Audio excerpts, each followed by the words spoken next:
When my son told me he had chosen his wife over me, I did not cry.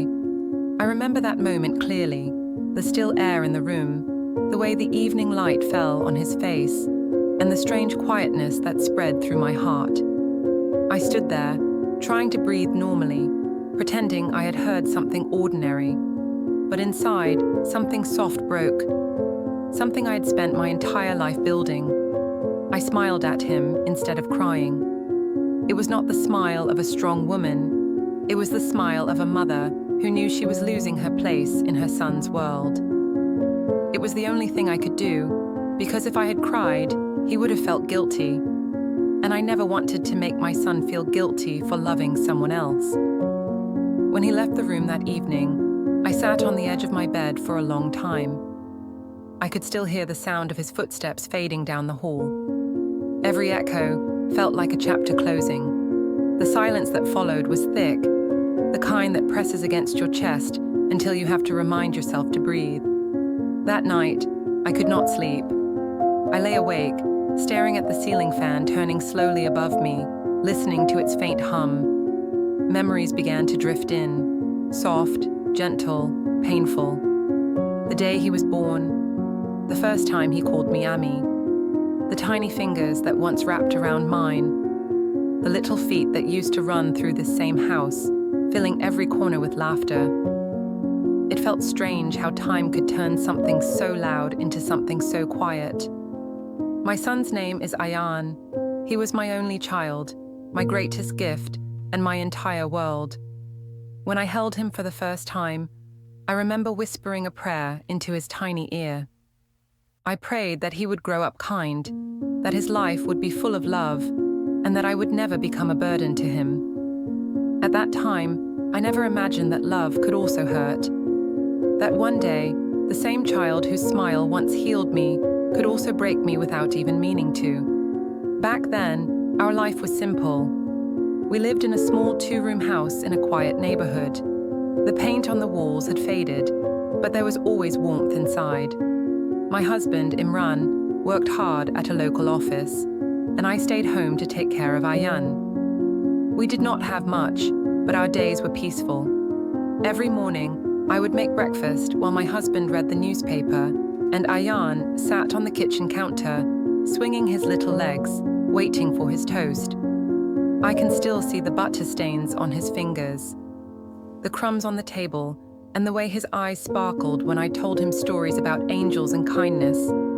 He was a sensitive boy, the kind who noticed everything. When I was tired, he would bring me a glass of water. When I was sad, he would hug me and say, "Don't worry, Auntie." Even as a child, he carried more gentleness in his heart than most adults. As he grew older, our bond only deepened.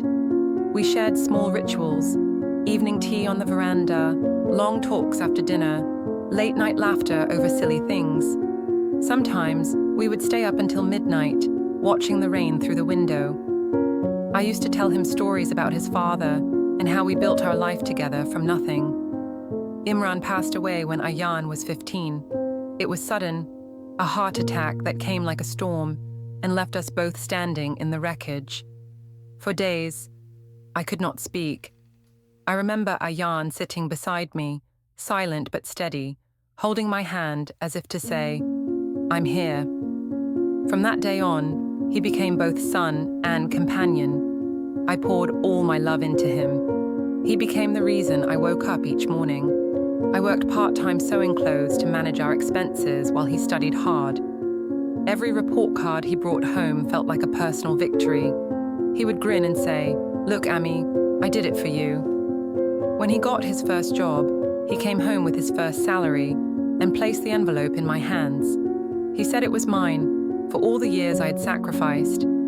I remember pressing that envelope to my chest, feeling the paper grow warm from my tears. It wasn't about the money, it was about the way he looked at me, full of love, full of gratitude. For years, it was just the two of us. People told me I should remarry, that a woman shouldn't live alone, that life is long. But I couldn't imagine another person sitting at our dinner table, sleeping in the same bed my husband once shared. or becoming part of this small world Ayan and I had created. So I said no. My world was already complete. Even when he moved to another city for work, we spoke every day. He called every evening just to ask if I had eaten or if I needed anything. On weekends, he came home. He brought sweets, hugged me at the door, and told me about his new projects, his friends, his dreams. Every time he left, I prayed for his safety and counted the days until I could see him again. I thought it would always be like that. A mother's heart believes in forever, even when forever doesn't exist. Then one day, he called and said he had met someone. Her name was Hania. He said she was kind, understanding, and made him happy. His voice carried that special excitement that only love can bring. I felt a mix of emotions, joy, pride, and a strange ache deep inside that I could not name. When he brought her home for the first time, I prepared everything carefully. I cleaned every corner, cooked all his favorite dishes, and even wore the green shawl he once said looked nice on me. I wanted her to see how loved he was, how much this home had given him. Hania was polite, graceful, and soft-spoken. She touched my feet and called me Ami. Her voice was gentle, her smile shy. I liked her instantly. She looked at my son with affection, and I thought, if she loves him truly, I will love her like my own daughter. The wedding came soon after. The house buzzed with energy, relatives, music, laughter. For the first time in years, every room was alive. I stood quietly in the corner, watching my son in his shawani, tall and handsome, thinking how far we had come. When he looked at me during the ceremony and smiled, I felt everything: pride, love, and the ache of letting go. After the wedding, when the guests left and the lights dimmed, the silence returned. But this time, it felt different. I was no longer the only woman in Ayan's life. That realization hurt and comforted me at the same time. I wanted him to have this happiness, yet I feared the space it would create between us. The first few months were peaceful. Hania was respectful, always offering to help in the kitchen. She asked me for recipes, told me about her parents, and sometimes we shared quiet evenings over tea. Ayan looked happier than ever. He worked long hours, but whenever he was home, there was laughter again. I watched them from a distance, the way they teased each other, the way Hania looked at him when he spoke. It reminded me of myself and Imran in our early days. I used to whisper a small prayer every night, thanking Allah for giving my son a partner who seemed to understand him. But life, as always, changed quietly. It started with small things, small enough to ignore. One evening, Hania said she was tired and went to her room early. Then she started skipping tea time, then family dinners. I told myself it was just adjustment. Every new bride needs time. Ayan started spending more time with her, which was natural. But slowly, our old routines disappeared. The evening tea, the weekend walks, the shared laughter, they began to fade, one by one. Sometimes I sat in the living room, waiting for him to join me, but he would call out from upstairs that he was busy. I would quietly pack the cups away and tell myself he would come tomorrow. But tomorrow kept moving further away. The house that once felt full now began to echo again. The house began to feel too big for 3 people who barely spoke. I woke earlier than both of them and listened to the silence in the hallway. Sometimes I would hear soft footsteps from their room or the low hum of the television, but not the laughter that used to fill the air. I kept myself busy with chores, dusting the shelves, polishing the picture frames, watering the plants. Routine became my way of holding on to something steady. Ayan's work kept him away most of the day, and when he came home, he often went straight upstairs. I told myself that this was normal, that a married couple needed privacy, but a quiet ache started to grow inside me. There were evenings when I would make his favorite meal and wait for him to notice. He always thanked me, but his words felt distant. like a polite gesture rather than the warmth I remembered. I tried to reach out to Hania to make her feel comfortable. I asked if she wanted to go shopping together, or learn my recipes, or join me for evening prayers. Sometimes she said yes, but most days she said she was tired or busy. I never forced her. I knew she was adjusting, but in the silence between us, I began to sense a wall that neither of us knew how to climb. One afternoon, while folding laundry, I came across one of Ayan's shirts from his bachelor days. It still smelled faintly of his old cologne. I pressed it to my face and felt tears I didn't know I was holding back. That smell carried years of memories. The little boy who once couldn't sleep without my lullaby. The teenager who told me his dreams. The young man who said he would always take care of me. Now he was here under the same roof, yet somehow far away. I began to notice how often he spoke about Hania's family. They visited almost every weekend. I welcomed them warmly. They were polite and kind, but every time they left, I felt a little more invisible. My son, who once shared every detail of his life with me, now shared everything with someone else. I was happy for him, but I missed being needed. There were small misunderstandings, too small to mention, but heavy to feel. If I left a light on, or forgot to close a door, I sensed quiet disapproval. If I cooked something a bit too spicy, I could see Hania's discomfort. I started changing little things to keep peace. Less salt, fewer questions, quieter footsteps. It was as if I was shrinking myself to fit into a corner of my own home. Sometimes, when Ayan and Hania went out for dinner, I stayed in the living room pretending to watch television, but I mostly watched the clock. I would listen for the sound of the gate opening and their laughter returning. When they came in, I would greet them with a smile, even though my heart felt heavy. I didn't want them to think I was lonely. I only wanted them to feel welcome.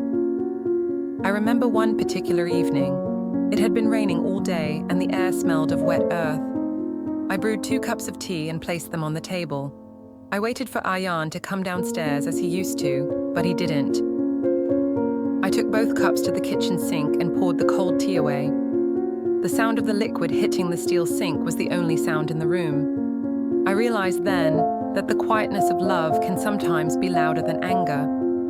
Over the months, I adjusted my expectations. I stopped waiting for them to eat with me. I began to eat early, alone, then clean up and go to bed. I told myself this was how things were supposed to be, that it was natural for children to move forward. Yet at night, when I closed my eyes, I often dreamt of simpler times, of Ayan running into my arms, of the 3 of us at the dinner table before my husband passed away, of laughter that reached the walls and came back again. A year passed like that. Seasons changed, festivals came and went. I decorated the house during Eid and cooked all the traditional dishes.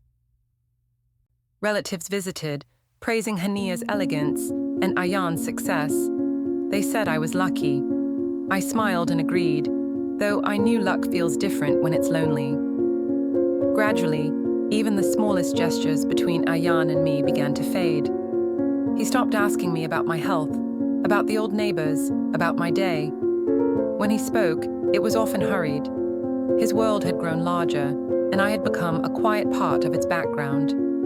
One morning, while sweeping the floor, I overheard Hania speaking on the phone in the next room. Her voice was calm but firm. She said she wished for more space, that it was difficult living with elders under one roof.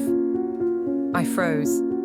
My hands tightened around the broom. I wasn't angry, only suddenly aware that my presence had become heavy for someone. I didn't confront her. I simply went to my room and sat by the window, watching the sunlight filter through the curtains. The world outside looked so alive. Birds flying, children playing, people laughing. I wondered when I had stopped being part of that kind of life. Later that week, Ayan came home later than usual. I sat with my prayer beads, whispering verses quietly, trying not to show my worry. When he finally returned, he looked tired. I wanted to ask what was wrong, but something in his eyes told me not to. That was the night I realized how much distance can grow between two people without any words spoken. I began spending more time at the community center, helping with sewing classes for young women. It gave me purpose and company. When I was there, I felt needed again, but every time I returned home, the emptiness greeted me first. The laughter that once belonged to Ayan now belonged to someone else. Inside, I began to prepare myself for what I feared was coming, the day he would decide to move out. I didn't know when or how, but I could feel it approaching like rain you smell long before it falls. So I started letting go in small ways. I packed away some of his childhood things, dusted old photo albums, and quietly prayed for strength. I often thought of my husband. I imagined what advice he would have given me. He would probably have smiled and told me that love is not about holding on, but about allowing wings to spread. I tried to believe that. I tried to remind myself that I had raised my son to be independent, to stand on his own. Maybe this distance was proof that I had succeeded. Yet success never felt so painful. Sometimes at night, I whispered his name softly just to hear it in the room again. I told myself he was happy, and that should be enough. But mothers are not made for enough. We are made to give again and again, even when no one notices. As weeks passed, even small conversations became rare. Hania seemed polite but distant. Ayan seemed gentle but distracted. I learned to read their silences, to understand that my presence was something they were adjusting around rather than embracing. There was a particular evening that stays with me. The power had gone out, and the house was dark, except for the faint glow of a candle. I sat quietly, remembering the days when Ayan used to bring his books to my room during power cuts, and we would tell stories to pass the time. That night, he stayed upstairs. I listened to the hum of the generator from a neighbor's house and thought about how darkness reveals the distance between people. By the time winter came, I knew what was next. I could sense it in the way Ayan avoided long conversations, in the way Hania looked uncomfortable when I entered the room, in the unspoken heaviness that settled in the air. I began to pray for acceptance. I asked God to help me release my attachment with grace, not bitterness.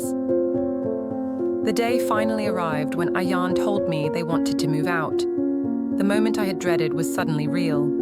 He spoke gently, explaining that it would be better for everyone, that it was only temporary, that they would visit often. I listened quietly, nodding, feeling every word sink deep into my chest. I had imagined this scene many times, but nothing prepared me for the actual ache. I didn't plead or argue. I just said that if this was what made them happy, then they should go. In that moment, I felt both strong and fragile, like a branch that bends so it will not break. I knew he didn't mean to hurt me. He was only trying to build his own life. Still, the emptiness that followed his words was heavier than anything I had ever felt. That night, I sat in my room surrounded by quiet. I could hear them packing their bags, whispering softly. I stared at the wall where family photographs hung, one of Ayan as a child, one from his graduation, one from his wedding. Each picture captured a piece of time I could never get back. I ran my fingers over the frames, feeling the dust gather at my fingertips, and whispered a silent prayer for peace. The next morning was unusually quiet. The air felt heavy, as if even the house knew something was about to change. I woke before dawn and made tea, though my hands trembled slightly. The sound of the kettle whistling echoed through the kitchen like a farewell song. I watched the steam rise from my cup, curling softly in the morning light. Every corner of the house held a memory. The hallway, where Ayan took his first steps. The kitchen where he used to help me stir the curry. The small veranda where my husband used to sit and read the newspaper. Everything looked the same, yet felt completely different. Ayan and Hania came downstairs with their luggage. I could hear the wheels of the suitcase rolling on the tiles. That sound pierced through me in a way words never could. I stood up and straightened my shawl, forcing a small smile. Ayan looked at me for a long moment. There was love in his eyes, but also hesitation, the kind that comes when a person knows they're about to cause pain. "Ami," he said softly, "we found an apartment not too far. I'll come every weekend.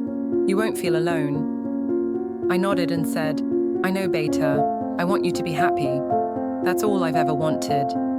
He hugged me tightly. I could feel his heartbeat against mine, the same rhythm I had once felt when I carried him as a baby. I wanted to hold on longer, but I didn't. Mothers learn when to let go, even when every part of them screams not to. Hania came forward and touched my hand politely. "Thank you for everything, Ami. I'll take good care of him," she said. Her voice was gentle but distant. I smiled again and said, "Take care of each other. That's what matters most." When they walked out of the door, I followed them to the gate. I watched as Ayan loaded the bags into the car. The morning sun glinted off the windshield, making it hard for me to see clearly, or maybe my eyes were just full of tears. As the car engine started, a wave of silence washed over me. I lifted my hand to wave, and Ayan waved back. Then the car turned the corner and disappeared. The street was empty. I stood there for a while, feeling the cool air against my face, until I realized I was crying without making a sound. I went back inside, and the house felt enormous. Every room seemed to echo with absence. His slippers were still by the door, one slightly tilted. I left them there for days, unable to move them. It was as if removing them would erase his presence completely. The first few nights were the hardest. I would wake up thinking I heard his footsteps, only to find it was the wind brushing against the window. I left the light on in the hallway, like I used to when he was a child, even though I knew he wouldn't be coming home that night. Loneliness has a way of making you remember everything, even the things you thought you had forgotten. I remembered his laughter as a child, his first day at school, the times he brought home stray cats and begged to keep them. Each memory felt like a small, gentle stab in my heart. Days turned into weeks. I learned to move slower, to fill my days with small tasks, cooking simple meals, tending to my plants, visiting the mosque, calling old friends. But there were still moments when silence felt unbearable. I often found myself sitting by the window, watching the street, hoping to see Ayan's car pull up. He did visit, but not as often as he had promised. Once a week became once a month. He always came with gifts, a new shawl, fruits, medicines, things to show that he cared. But I noticed how quickly he would check his phone, how he would glance at the clock. Love was still there, but time wasn't. One evening, he arrived alone. I was happy to see him, but I noticed how restless he looked. We sat in the living room, drinking tea. I asked him how life was, and he said, "Good, Ami, just busy. Hania's work schedule is hectic. We hardly get time together." I smiled and said, "That's how life is, Beta. Just remember to make time for each other." He nodded, but I could see the tiredness in his eyes, the kind that comes from trying to please everyone and finding no rest. Before leaving, he hugged me and said, "I'll bring Hania next time." But that next time took months. During those months, I started writing in a small notebook. I wrote down memories. The first word he spoke, his favorite meal, the day he graduated. Writing made me feel closer to him, like I was keeping him alive in my words. One afternoon, I felt ill. It wasn't serious, just weakness and fever, but I felt fragile. I didn't want to worry him, so I didn't call. I managed to take care of myself with the help of a kind neighbor. Ayan found out a week later when he called. He was upset that I hadn't told him, but I just said, "You're busy, Beta. I didn't want to disturb you." There was silence on the line. Then he said softly, "Ami, don't ever think that way again." I smiled, even though he couldn't see it, and said, "I won't." But inside, I knew I would. That night, I prayed longer than usual. I asked Allah to keep him happy, to protect his marriage, and to help me find peace in solitude. I began to realize that love doesn't end when people leave. It changes form. It becomes silent prayers, quiet blessings, and unspoken forgiveness. Months passed and life settled into a rhythm. I grew used to the stillness of the house. Sometimes, when I passed his empty room, I would pause and whisper a prayer for him. I never blamed Hania. I knew she didn't mean harm. She simply wanted her own home, her own space, something I once wanted too when I was her age. One morning, after almost 6 months, Ayan and Hania came to visit together. When I opened the door and saw them both smiling, I felt a warmth I hadn't felt in a long time. They brought sweets and gifts. We sat together, laughed a little, shared stories. But I could sense that something had changed in Ayan. He looked guilty, as if he knew how long he had stayed away. When they left, he hugged me longer than usual. I didn't say anything. Sometimes love doesn't need words. It just needs presence, even if it's brief. That night, as I lay in bed, I thought about everything. I realized that my life had become a quiet reflection of love. Not the loud, dramatic kind, but the steady, patient kind that waits without bitterness. I understood something important then. Motherhood doesn't end when your child chooses someone else. It only transforms. You stop being the center of their world and start becoming the light that guides them from afar. And though it hurts, it's also beautiful in its own way. I began to forgive, not just them, but myself too, for expecting too much, for holding on too tightly, for forgetting that love sometimes means letting go. After that visit, the house felt lighter somehow. It wasn't that the loneliness disappeared, but it became softer, like a familiar ache that no longer hurt as sharply. I began to find comfort in small things again: the smell of morning tea, the sound of birds outside my window, the warmth of sunlight on my hands. Every morning, I would sit by the window with my notebook and write a few lines, not about pain anymore, but about gratitude. I wrote about the people who still checked on me, the neighbors who brought fruit, the children in the street who smiled when they saw me. Maybe life wasn't what I had dreamed of, but it was still life, still breathing, still beautiful in its own quiet way. Ayan started calling more often. Sometimes the calls were short, just to ask how I was feeling, if I needed anything. But every time I heard his voice, my heart felt a little warmer. He sounded different, calmer, more grounded. I think he had begun to understand what distance does to a mother's heart. One evening, while I was folding laundry, the phone rang. It was Ayan. "Ami," he said, "we're coming over for dinner tomorrow. I want to eat your biryani again." I laughed softly, surprised by the sudden joy that rushed through me. "All right, beta, I'll make it just the way you like. Extra masala, less oil." He chuckled. "Perfect." That night, I couldn't sleep.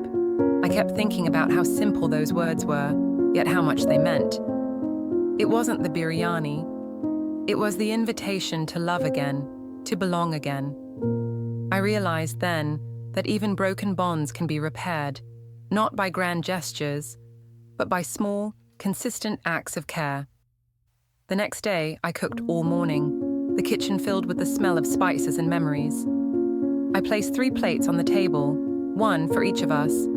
When Ayan and Hania arrived, I greeted them at the door. Hania looked radiant, and this time, when she smiled, it reached her eyes. She handed me a small box wrapped in silver paper. Inside was a soft wool shawl. "It's for winter," she said shyly. "I noticed you always wear one." My eyes filled with tears. "Thank you, Beta. It's beautiful." We ate together like old times. There was laughter, there were stories, and for the first time in a long while, there was ease. After dinner, Ayan looked around and said, "This house feels so peaceful, Ami. I missed it."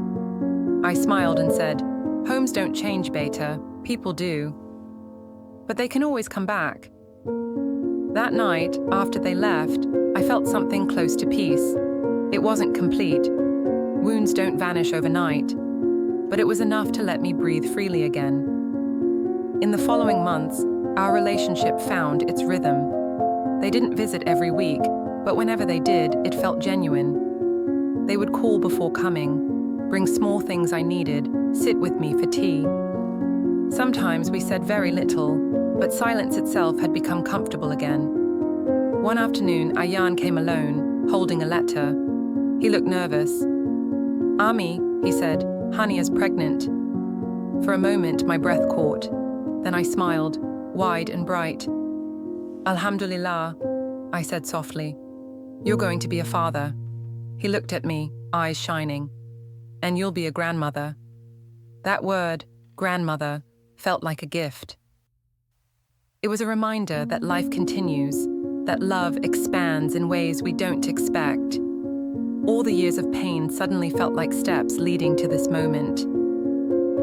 During Hania's pregnancy, I visited them often. We cooked together, talked about baby names, shared small stories.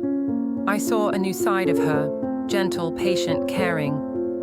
One evening, as we sat together folding baby clothes, she said quietly, "Ami, I didn't realize how hard it must have been for you when we moved out. I thought you'd be fine." I looked at her and smiled. "You were right, Beta. I wasn't fine then, but I am now. Every child must learn to live their own life. Mothers must learn to let them." When the baby was born, Ayan called me first. "Ami, it's a boy," he said, his voice trembling with joy. I cried softly, thanking Allah. When I held that tiny child for the first time, I felt something heal inside me. It was as if all the distance, all the silence, had been replaced by the soft weight of this new life in my arms. Ayan watched me rocking his son and whispered, "I think he already loves you." I smiled and said, "Love never skips a generation, Beta. It just finds new hands to hold." From that day, everything changed. They visited often, not out of duty, but out of love. Sometimes they would leave the baby with me while they ran errands, and my house would once again fill with laughter and tiny footsteps. The sound of life returned.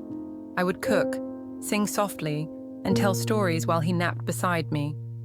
The walls that once echoed with emptiness now echoed with lullabies. I realized something profound then. The same home that once felt like a place of sorrow had become a home of new beginnings. Nothing outside had changed much. The same walls, same furniture, same courtyard. Yet it all looked different because my heart had changed. I forgave completely. I stopped expecting calls or visits at specific times.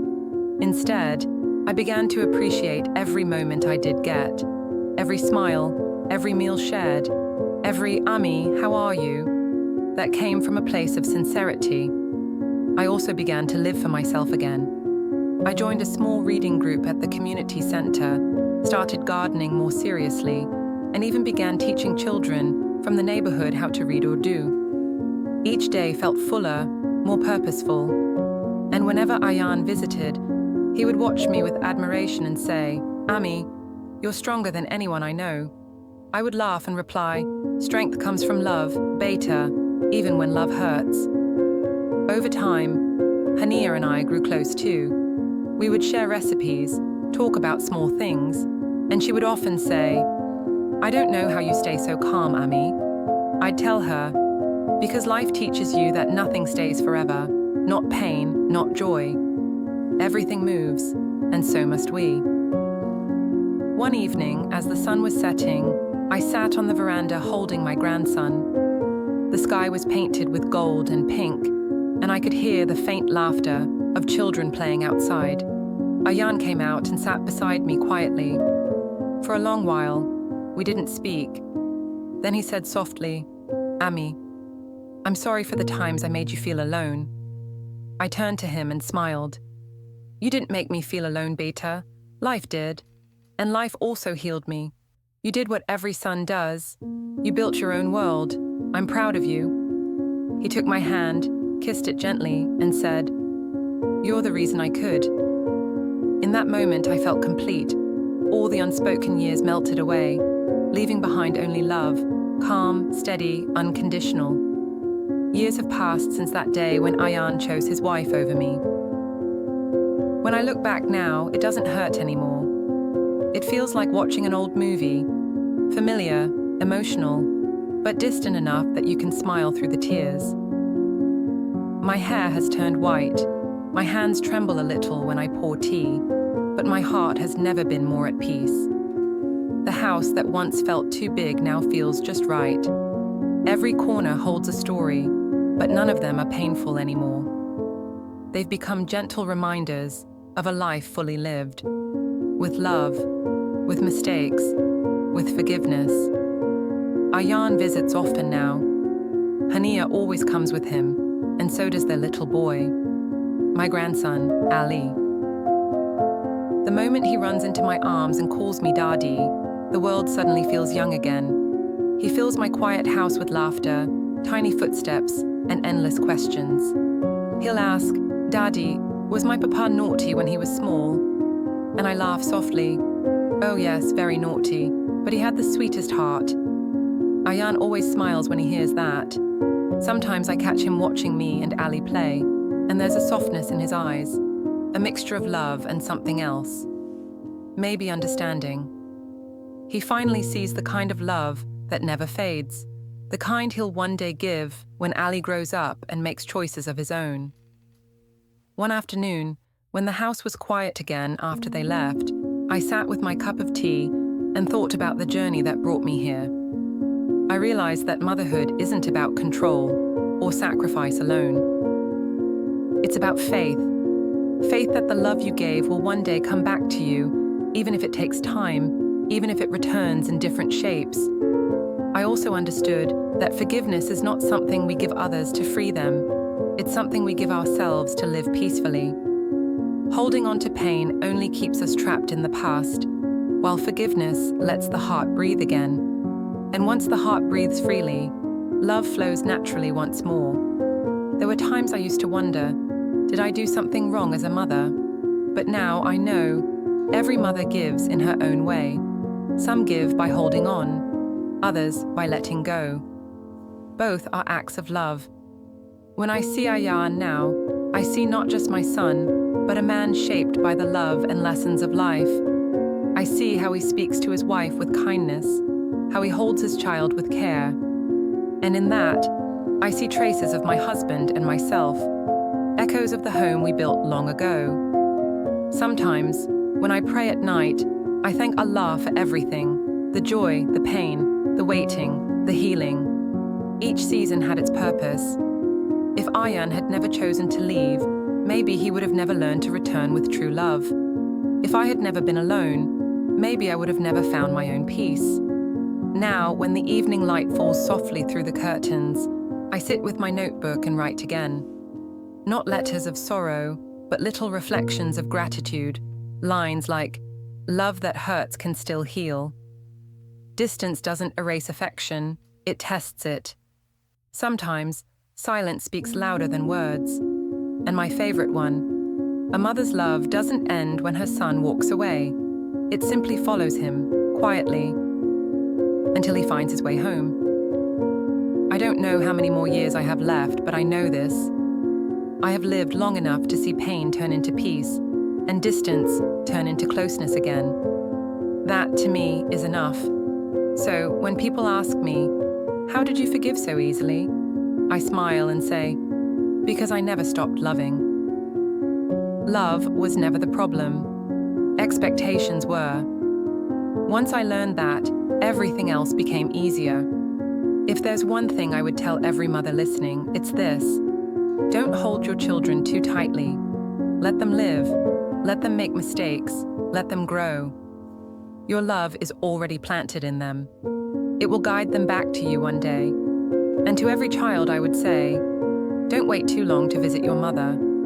Call her, hug her, sit beside her. Because one day, her chair might be empty, but her prayers will always fill your home. When I close my eyes now, I often remember that morning, the one when Ayan walked away with his suitcase. But in my mind's eye, I see it differently. This time, I'm not standing at the gate crying. I'm smiling, because I know he'll come back. And he did. That is what love truly is. Not possession, not perfection, but patience. The kind that waits, forgives, and still believes. And so, when people hear my story and ask what I learned, I tell them gently. When my son chose his wife over his mother, I thought I had lost him. But in truth, I found myself. And when he returned, I realized I had never really lost him at all.